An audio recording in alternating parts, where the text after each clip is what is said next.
Imagine spending years saving your first $20,000 only to accidentally destroy its future potential with one bad financial decision.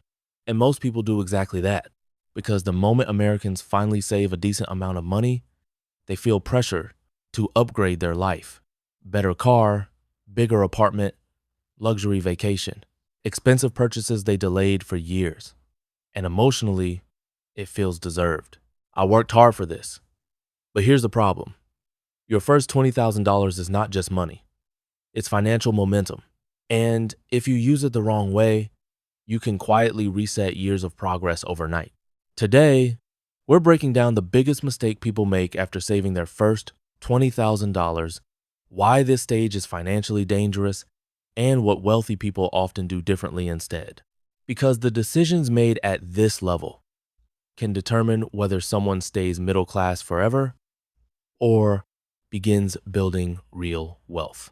The first $20,000 changes people psychologically. For the first time, you finally feel breathing room. You're no longer completely paycheck to paycheck. And suddenly, your brain starts justifying bigger spending. You deserve the nicer car. You can finally travel. You should upgrade your lifestyle. This is where lifestyle inflation quietly begins. And lifestyle inflation is one of the biggest wealth killers in America, because most people don't increase investments when income or savings rise, they increase appearances. That's the trap. The biggest mistake people make with their first $20,000 is using it to buy depreciating liabilities: cars, furniture, luxury items, electronics, status purchases, things that immediately begin losing value. And car upgrades are the most dangerous. Someone saves $20,000, then puts it toward a $50,000 car.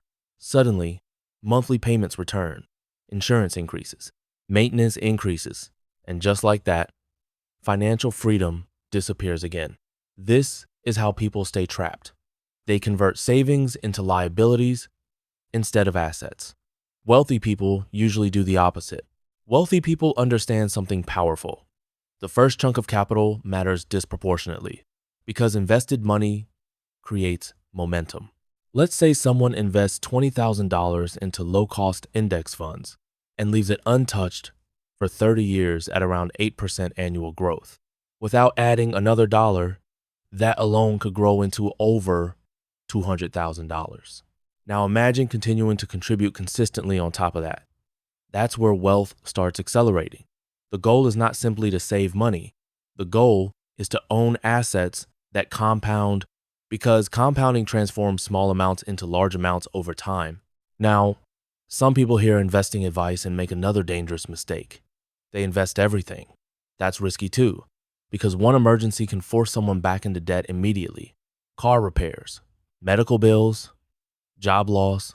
Without cash reserves, people often turn to credit cards, personal loans, or financing, which destroys progress. This is why financially stable people usually separate money into categories: emergency savings, investments, long-term wealth building. Not all money should do the same job. Liquidity matters. Here's what most people miss. The real power of $20,000 is not the amount itself. It's what it represents: discipline, patience, delayed gratification. Most Americans never even reach this stage, which means if you've already saved this much, you're closer to wealth building than you think. But this is also the stage where many people sabotage themselves, because once people feel financially stable, they often relax too early. And the middle class gets trapped in a cycle of saving, upgrading lifestyle, starting over again and again. Wealthy people interrupt that cycle through ownership. Middle class thinking says, what can I buy with this money? Wealthy thinking says, how can this money buy more money?